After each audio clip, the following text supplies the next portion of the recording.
Passamos agora à intervenção subsequente.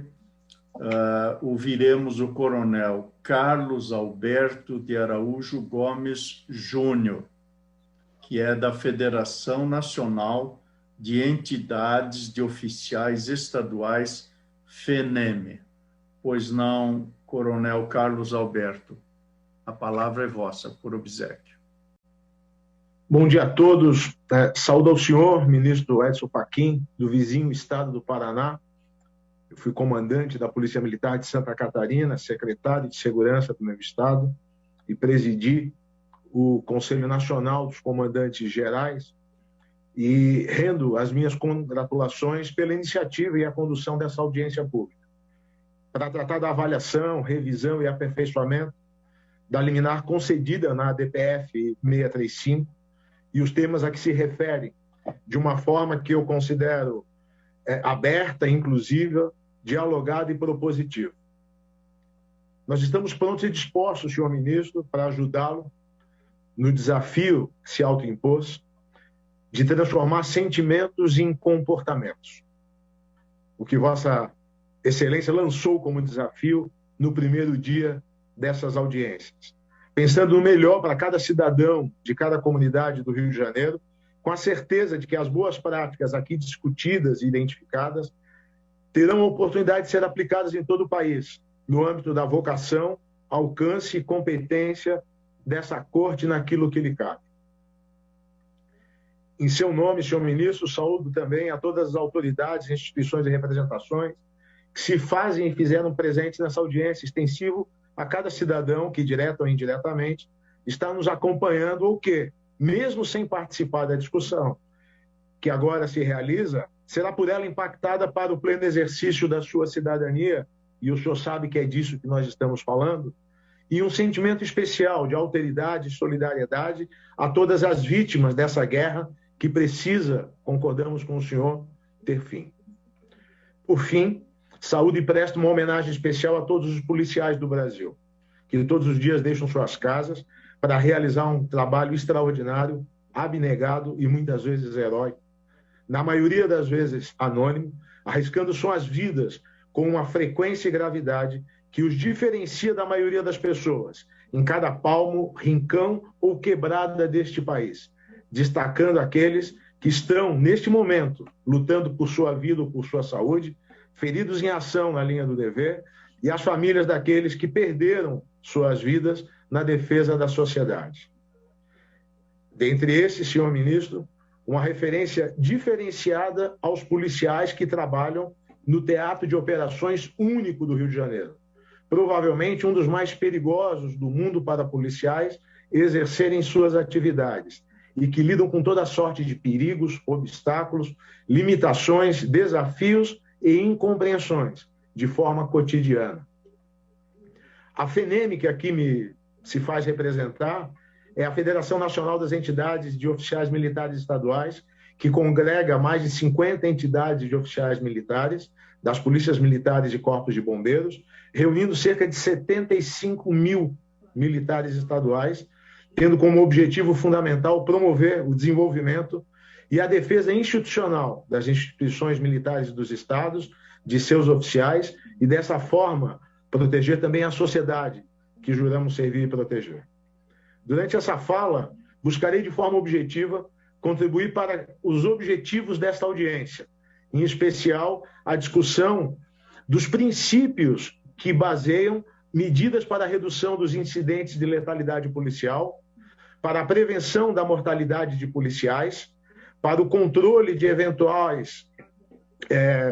violações de direitos humanos e desconstrução de práticas decorrentes de racismo estrutural por integrantes das forças de segurança, propondo algumas medidas para a adoção de protocolos de uso da força de modo proporcional e progressivo, para a melhoria do treinamento, estrutura e segurança jurídica da atuação dos policiais, daqueles que atuam no policiamento das comunidades violentas em especial. Nesse sentido, ministro, toma a liberdade de dizer que entendemos que é perigosamente temerário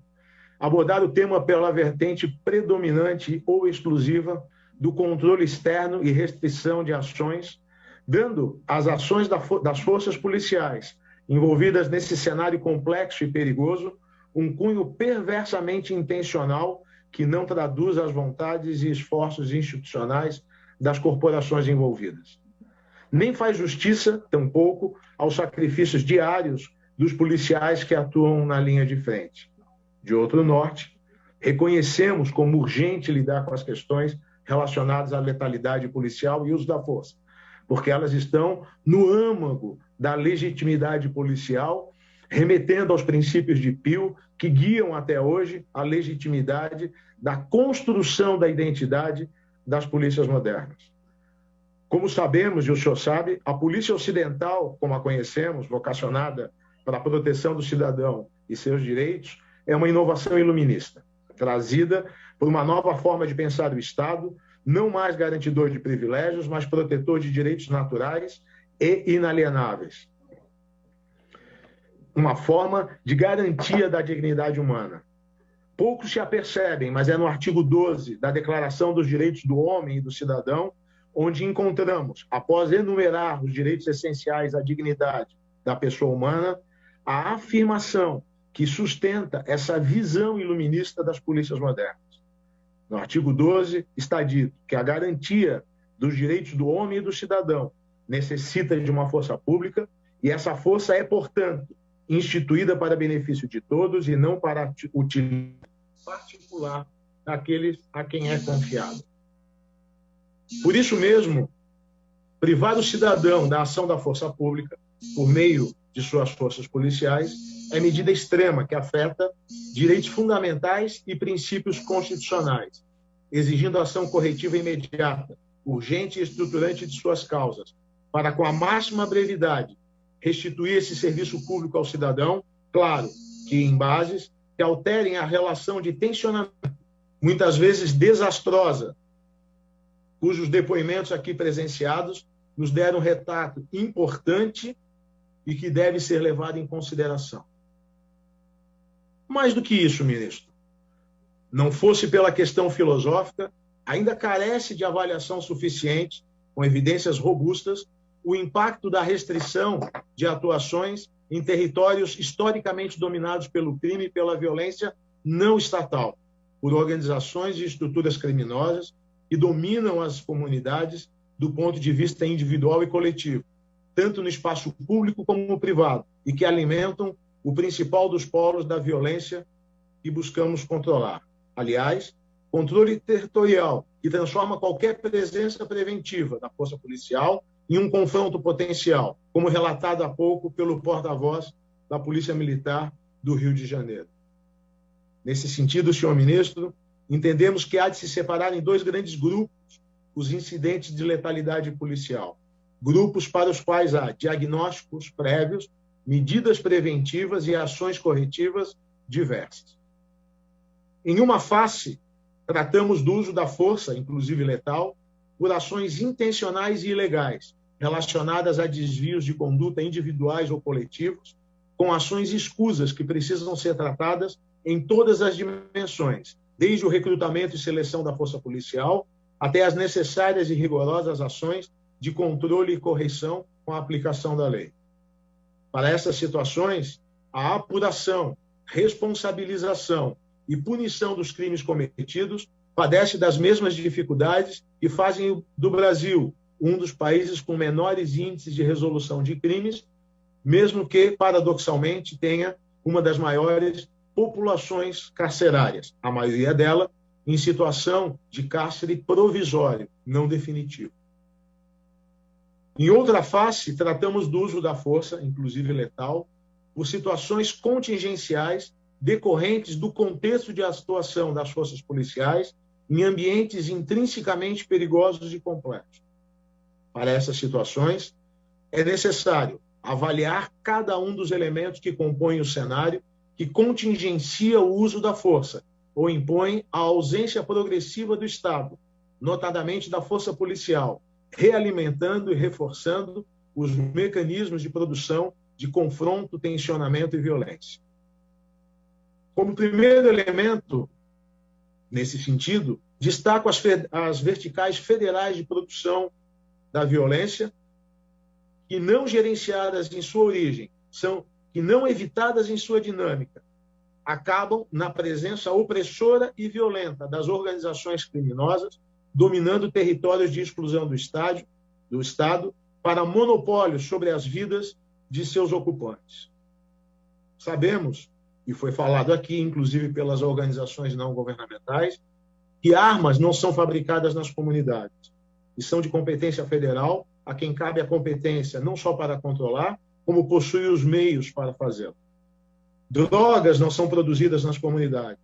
e são de competência federal, a quem cabe controlar e que possui os meios para fazê-lo. A lavagem de dinheiro não ocorre nas comunidades e são de competência federal, a quem cabe a competência para controlar e também possui os meios para fazê-lo. O mesmo se aplica a fronteiras internacionais, portos e aeroportos, ou ao sistema financeiro, onde essas estruturas criminosas se fortalecem e poderiam ser desarticuladas,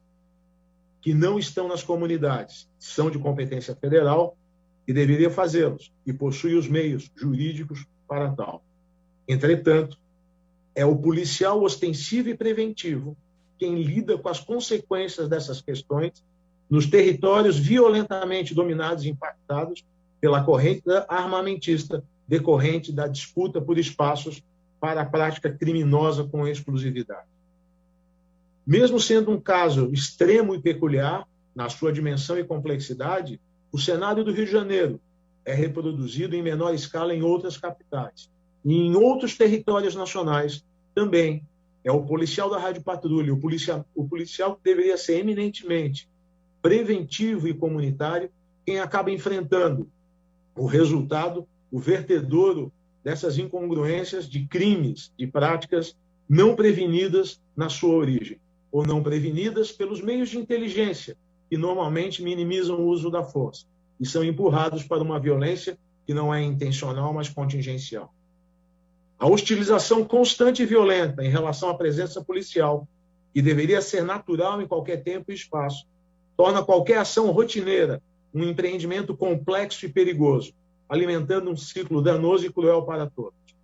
O domínio armado do território pelas organizações criminosas reduz a presença policial e torna cada intervenção menos frequente, efetiva e pacífica. Isso solapa a eficácia e a legitimidade policial nesses territórios, potencializando e empoderando as organizações criminosas, reduzindo a capacidade de ação da força policial, minando a legitimidade e a confiança da população na sua polícia e realimentando a espiral de degradação humana. Se a permanência da força policial em atuação parece alimentar o ciclo da violência e significar um esforço inócuo e insano, o que significa sua retirada ou restrição, se não a admissão de uma paz romana sob o império do crime e o reconhecimento da impotência do Estado? É nesse sentido, ministro, que eu ouso lhe provocar a reflexão. Para o primeiro grupo de ações letais, violentas ou violadoras de direitos, relacionadas aos desvios de condutas, as ações corretivas a serem inseridas em um plano de redução dos incidentes estão fortemente relacionadas às questões de controle que o senhor tão bem valorizou durante as suas falas e que enfatizou na sua decisão. Fortalecimento das corregedorias externas, com definição clara de competências e responsabilidades, um caráter preventivo, ações de acompanhamento, antecipação de incidentes e, se necessário, capacidade de investigação, reunindo as vantagens da proximidade que favorece a prevenção e a educação dos policiais, com a independência e o espírito pró-societar que fortalece o rigor e o controle daqueles que protegem a sua instituição naquilo que tem de mais nobre, que é a vocação de servir. O fortalecimento dos mecanismos de transparência e controle externo para os desvios de conduta, com responsabilidades claras e inequívocas quanto às competências sobre a investigação, denúncia e processamento dos acusados, em especial a divergência a respeito da competência sobre os crimes letais contra a vida. A presença sistemática do Ministério Público e da perícia oficial independente, por meio de protocolos operacionais aplicados de forma sistemática e continuada, como demonstrou o representante da Polícia Militar do Rio de Janeiro, corroborando o que já havia dito o representante do Ministério Público do mesmo Estado. No segundo grupo, ministro, o do uso do contingencial da força, inclusive letal. Questões mais profundas e estruturantes precisam vir à discussão quando esta é contingencial. Em primeiro lugar, é importante destacar, Excelência, a irracionalidade do sistema policial brasileiro, de ciclo partido, que tanto prejudica a efetividade das forças policiais. É de destacar que as polícias militares, Excelência, a polícia mais presente nas ruas, justamente a que mais interage com o cidadão, a cidadania e seus espaços de exercício. Exatamente aquela que responde pela maior porção da intervenção na rotina do cidadão, seja para prevenir o crime e a violência, seja para restaurar a ordem quebrada. É alijada de importantes instrumentos legais de atuação, acessíveis a praticamente todas as polícias ocidentais contemporâneas, que são todas de ciclo completo. Isso torna o maior contingente policial à disposição da população em uma polícia de encontros e flagrantes, de acasos, naturalmente mais arriscados, violentos e menos controlados, em um cenário onde predomina a territorialização do crime, protegida por arsenais impensáveis em mãos criminosas. É preciso também valorizar a formação humanista do policial, e, nesse sentido, é fundamental defender a adoção do nível superior para o exercício da atividade policial, com recrutamento e seleção diferenciados e uma formação que amplie a capacidade de intervenção, levando em conta aspectos complexos e diversos. As corporações precisam ser apoiadas na proteção por mecanismos institucionais contra a interferência política, aqui relatada a exaustão no cenário carioca, ao tempo em que se fortalece o controle social com bases bem definidas. Os objetivos imediatistas que levam a estratégias superficiais e perigosas estão associados, muitas vezes, à interferência na atividade policial com objetivos eleitorais ou eleitoreiros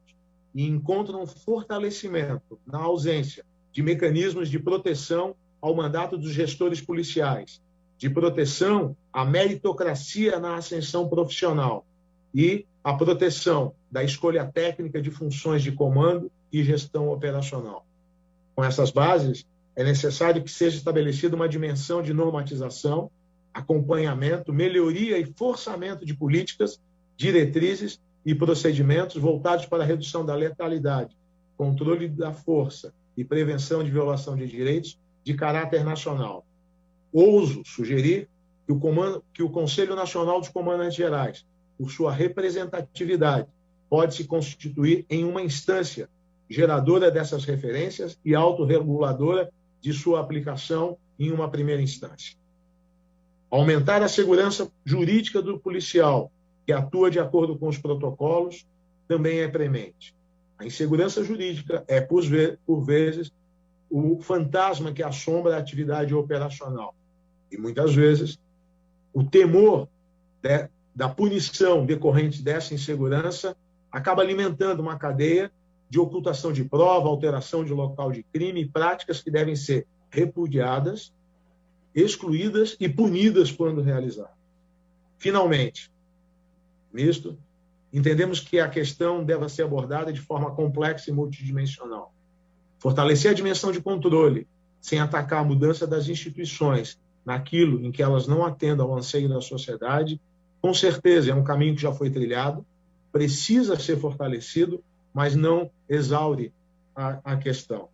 Também não é possível dissociar a redução da letalidade, a redução da violação de direitos e a extinção do racismo estrutural nas forças policiais das demais políticas públicas que afetam diretamente a segurança pública. É nesse sentido que eu concluo dizendo que as associações representadas pela FENEM entendem que o tema é relevante, entendem que a medida extrema atingiu seu objetivo, porém que as bases mais profundas que a motivaram devem ser urgentemente discutidas para que as mudanças verdadeiras sejam implementadas. Dizer que acreditamos que uma única morte decorrente de intervenção policial deve ser estudada na perspectiva de sua prevenção até a exaustão, e os mecanismos que levaram a isso devem ser neutralizados e que as práticas devem ser melhoradas, mas que não há saída para esse problema sem a participação da polícia como protagonista. Nesse sentido, volto a elogiar, como muitos me antecederam fazendo, o caráter dessa audiência pública como formuladora de decisões que possam influenciar políticas públicas. Da parte das polícias militares, foi um grande prazer e uma grande honra. Muito obrigado ao Coronel Carlos Alberto de Araújo Gomes Júnior pela contribuição que traz essa audiência pública. A questão seguinte é do professor Gabriel Feltran, dirigida ao Coronel Araújo Gomes, que aqui está como representante da Federação Nacional de Entidades de Oficiais Estaduais, a FENEM. A questão está posta nos seguintes termos: há alguma explicação da PM do Rio para o fato relatado em pesquisa da Universidade Federal Fluminense de que há 4 vezes mais operações em áreas de tráfico do que em áreas de milícia? Pois não, coronel. A palavra é vossa. Eu responderia com 3 considerações. A primeira delas é que, basicamente, eu não tenho as informações da PM do Rio e não tive acesso à pesquisa ao que o senhor se refere, e o próprio porta-voz da PM do Rio, há pouco, demonstrou que há números divergentes. Talvez, na segunda parte da resposta, seja interessante enfatizar que o que leva a realizar operações são múltiplos fatores, múltiplos parâmetros, e não é possível, a partir de uma análise simplista, numérica, estabelecer relevância ou indicar tendência. O senhor, como pesquisador, com certeza há de concordar comigo que um número sozinho num cenário complexo, num sistema complexo, não é capaz de trazer grandes respostas. E, por último, eu creio que a sua pergunta suscita uma das principais discussões que foi levantadas aqui do ponto de vista conceitual de execução da liminar da ADPF 635, que é a diferenciação entre operação e patrulhamento de rotina, entre ação preventiva e ação de intervenção. O que me parece muito claro é que é uma situação muito preocupante que ultrapassa o cumprimento da decisão, que é quando a simples presença policial em território sabidamente sob influência ou até domínio do crime organizado passa a hostilizar sistematicamente com tiros as patrulhas. Há 2 caminhos. Há um caminho que é o de se retrair e permitir que esses territórios permaneçam nessa situação, e há um outro caminho, que é o de estabelecer estratégias para que ele seja restituído à cidadania enquanto espaço público. Mas eu creio que um aprofundamento da sua pesquisa, talvez com fontes mais aproximadas da Polícia Militar, tenha condições de lhe dar essa resposta que o senhor ainda não achou. Agradecemos ao coronel Araújo Gomes a resposta à pergunta feita pelo professor Gabriel Feltran, que aqui está pela Associação Brasileira de Antropologia.